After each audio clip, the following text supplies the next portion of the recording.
Assalamualaikum warahmatullahi wabarakatuh. Saya Tadi Raffi dari IPS 4 nomor absen 32 ingin menjelaskan tentang pelanggaran HAM, jenis dan contoh kasus. Pada dasarnya, setiap warga negara Indonesia memiliki hak asasi yang tidak bisa diambil oleh orang lain. Namun, seiring berjalannya waktu, konsep tersebut perlahan hilang. Mulai marak terjadi kasus pelanggaran hak asasi manusia di Indonesia.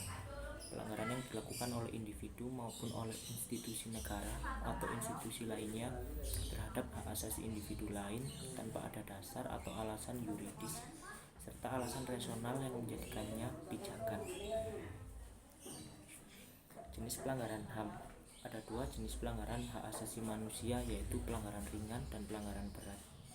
Pelanggaran ringan berupa melakukan pengancaman, melakukan pencemaran nama baik seseorang, melakukan kekerasan dan sebagainya.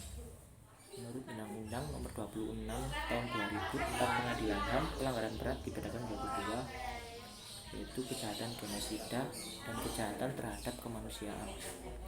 Kejahatan genosida merupakan perbuatan yang dilakukan dengan maksud untuk menghancurkan, memusnahkan seluruh atau sebagian kelompok bangsa, ras, kelompok etnis, dan agama.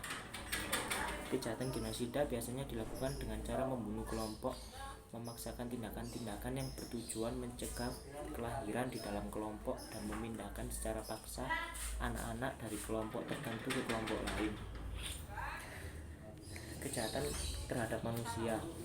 Kejahatan terhadap kemanusiaan merupakan perbuatan yang dilakukan sebagai bagian dari serangan meluas atau sistematik yang diketahuinya bahwa serangan tersebut ditujukan secara langsung terhadap penduduk sipil. Kejahatan terhadap kemanusiaan dapat berupa pembunuhan, pemusnahan, perbudakan, penyiksaan, penghilangan orang secara paksa, kejahatan apartheid, perampasan kemerdekaan, serta perkosaan atau perbudakan seksual. Contoh pelanggaran HAM di Indonesia dilansir dari situs resmi Kementerian Pendidikan dan Kebudayaan Republik Indonesia.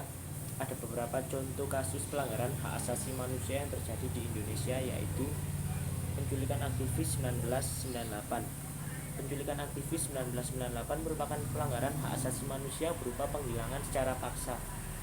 Kasus ini terjadi menjelang sidang umum MPR pada tahun 1998.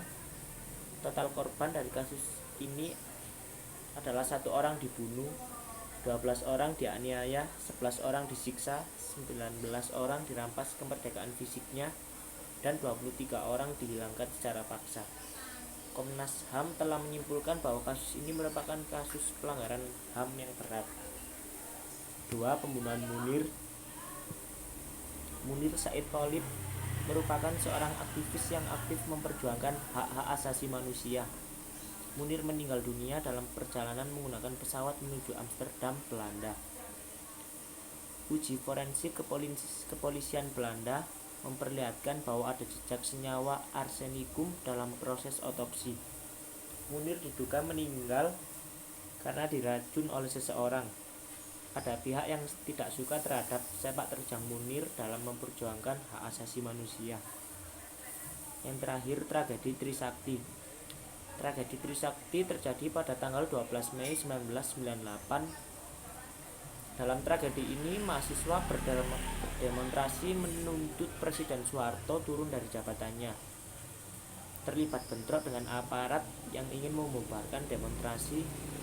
4 orang mahasiswa meninggal dunia akibat tertembak dalam tragedi ini. Di antaranya Hafidin Royan, Elang Mulia Lesmana, Hertanto, dan Hendriawan.